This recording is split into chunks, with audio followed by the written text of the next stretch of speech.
अस्सलामुअलैकुम, कैसे हैं आप सब। मैं उम्मीद करती हूँ आप सब खैरियत से होंगे। अच्छा जी, तो अभी है सहरी का टाइम और अभी जस्ट 3 सवा 3 हो रहा है और मैं उठ गई हूँ। और अभी मैं वज़ू बना रही हूँ क्योंकि तहज्जुद की नमाज़ पढ़ूँगी।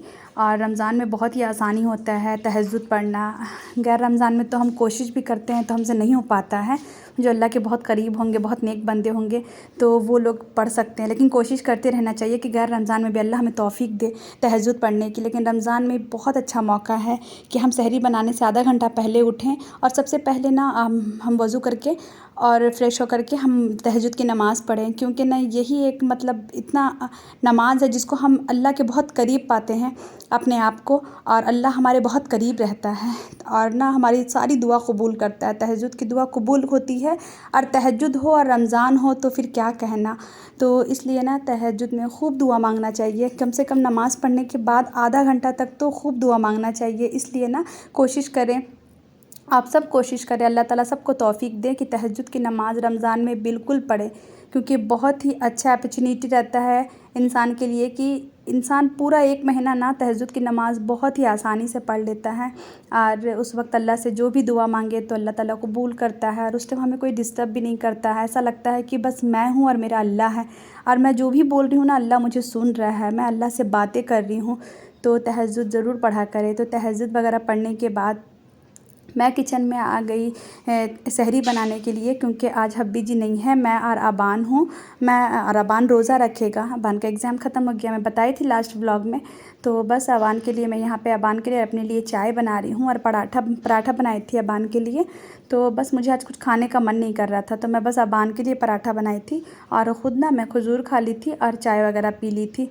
तो बस यहाँ पे ऐसा नहीं है कि मैं अकेले हूँ तो मैं मतलब सहरी ना करूँ। मैं अगर बच्चे लोग रोज़ा नहीं भी रखेंगे तो भी मैं सहरी का एहतमाम करूँगी, कि अल्लाह के रसूल ने बताया कि सबसे बरकत वाला खाना जो है ना वो सहरी का खाना है। तो सहरी ज़रूर खाया करें। अगर आपको पेट भर के नहीं खाना है या कुछ हैवी चीज़ नहीं खाना है तो आप खजूर ही खाएँ, लेकिन सहरी ज़रूर करें। तो इसलिए, और मुझे सबसे पहली बात है ना कि रमज़ान इतना अच्छा मौका है, इतना बरकत वाला महीना है, इतना रहमत वाला महीना है, तो इसको मैं ऐसे कैसे मिस कर दूँ कि नहीं मैं अकेले हूँ तो नहीं उठूँ। तो बस यहाँ पे माँ बेटा हम लोग सहरी कर रहे थे। सहरी से फ़ारिग होने के बाद फ़जर की नमाज़ पढ़ें और उसके बाद मैं जा रही हूँ सोने। अब सुबह उठूँगी, उसके बाद आप सबसे मिलूँगी। तो जी अच्छा जी, सुबह हो गया, अभी 10 बज रहा है। तो मैं सोची कि नहाना है, तो सबसे पहले एक काम करते हैं कि अपना कपड़ा प्रेस कर लेते हैं। बच्चों का भी अगर कोई वगैरह है तो प्रेस करके नहा वहाँ लेते हैं, उसके बाद फिर ज़ोहर की नमाज़ पढ़ेंगे। तो बस नहा वहाँ के उसके बाद ना बच्चे भी नहा लिए, और यहाँ पे मैं और अबान नमाज़ पढ़ रहे हैं कि नमाज़ अबान मेरे साथ ही पढ़ता है। अभी उसको पूरी अच्छी तरह से नमाज़ पढ़ने नहीं आता है अबान को, तो मैं बोलती हूँ मेरे साथ पढ़ोगे ना तो आ जाएगा। सूरा वगैरह तो उसको माशाल्लाह से याद है, बस नमाज़ किस में कितना रिकात होता है, कैसे करना है आता है, लेकिन पूरी तरह से नहीं आता है। प्रॉपर नमाज़ जो होता है ना वैसा अबान नहीं पढ़ पाता, लेकिन इंशाल्लाह सीख जाएगा।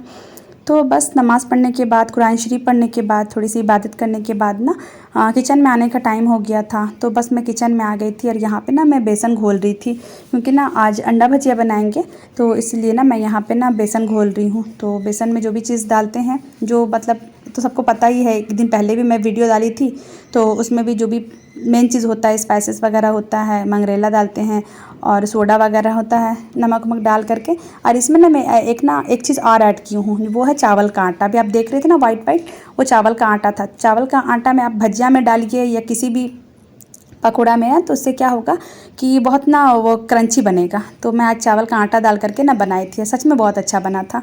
और फिर उसके बाद ना प्याज ख़त्म हो गया था डब्बे में जो मैं रखती हूँ, तो मैं सोची ना कि प्याज भी काट लेती हूँ। इसलिए ना मैं किचन में आज जल्दी आ गई थी कि कुछ काम थे। तो मैं कभी कभी क्या करती हूँ ना, जल्दी आ जाती हूँ, जो भी ज़रूरी काम रहता है उसको करने के बाद ना फिर मुझे अगर कुरान शरीफ पढ़ना रहता है या ज़िक्र करना रहता है या फिर असर का टाइम हो जाता है तो नमाज़ पढ़ना रहता है, तो वो सब मैं कर लेती हूँ। तो इसीलिए अगर दोपहर में आप सो जाओ ना नमाज़ पढ़ के, थोड़ी देर के लिए भी सो जाओ, आपकी आँख लग जाएगी तो फिर बहुत लेट हो जाता है। तो इसलिए मैं आ गई थी किचन में, और किचन में आने के बाद जो भी मेरा ज़रूरी काम था वो सब करने के बाद फिर मैं असर की नमाज़ पढ़ी। तो फिर यहाँ पे ना मैं चिकन था, तो मैं सोचा चिकन कौरमा बनाते हैं, तो इसको मैरिनेट करके ना रख देते हैं थोड़ी देर रेस्ट के लिए, तो अच्छा रहेगा। जितना देर रेस्ट रहता है, चिकन मैरिनेट रहता है, उतना अच्छा चिकन बनता है। तो बस यहाँ पे मैं चिकन ली हूँ। चिकन ज़्यादा नहीं है क्योंकि हम लोग कम लोग हैं। आज हब्बी जी आएँगे, तो और आए तो थे हब्बी जी, लेकिन काफ़ी टाइम हो गया था। मैं आगे आपको बताऊँगी कि किस वक्त आए थे। तो बस यहाँ पे जो भी मसाला वगैरह था वो सब मैं डाल दी हूँ। दही वगैरह डाल के इसको अच्छे से मैश करके इसको रख देंगे साइड में। इसमें क्या हुआ था ना, मैं लहसुन अदरक का पेस्ट ना भूल गई थी, और देखिएगा आपकी लास्ट में मैं वो डालूँगी, ये हल्दी भी भूल गई थी।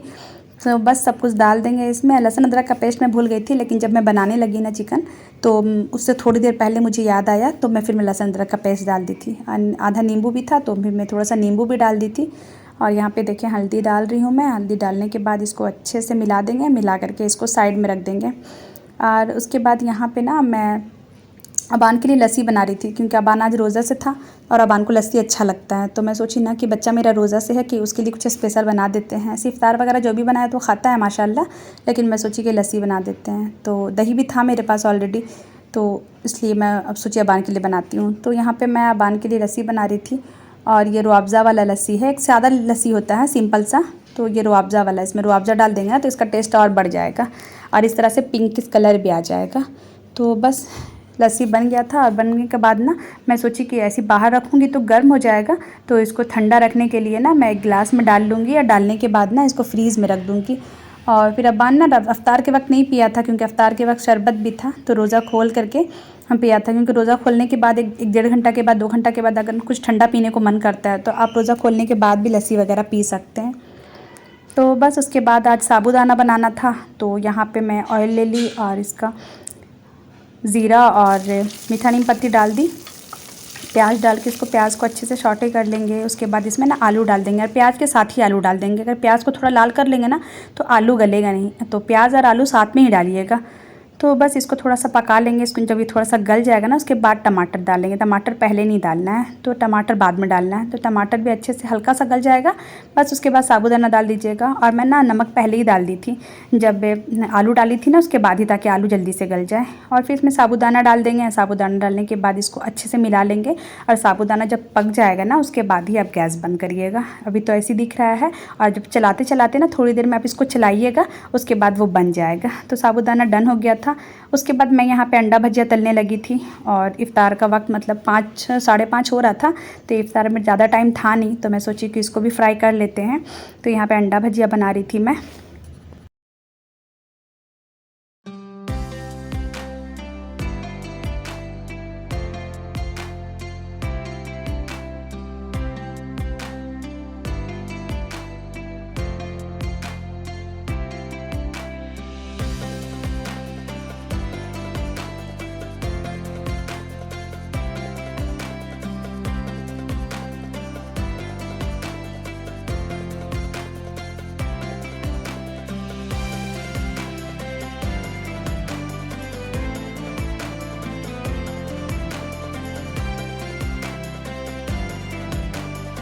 और यहाँ पे ना मैं साबूदाना निकाल रही थी, क्योंकि ना बाजी को और नीचे जो एक रेंटर रहती है ना उनको देना था। तो बस मैं निकाल के अबान को दे दूँगी। अबान जा कर के ना छोड़ देगा।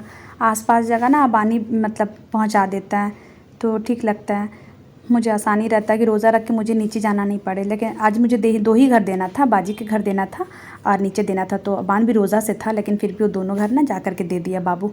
और फिर यहाँ पे ना मैं फ्रूट्स वगैरह भी ना पहले ही काट के रख दी थी। केला मैं अभी काटी हूँ, केला और अमरूद। और बाकी ना पपीता वगैरह जो था ना, तो वो सब ना मैं पहले काट के फ्रीज़ में रख दी थी। और यहाँ पे सैलेड भी बना के मैं रख देती हूँ। तो यहाँ पे सैलेड बना दी थी, और इसमें भी नमक और नींबू डाल करके मिला करके इसको रख दी।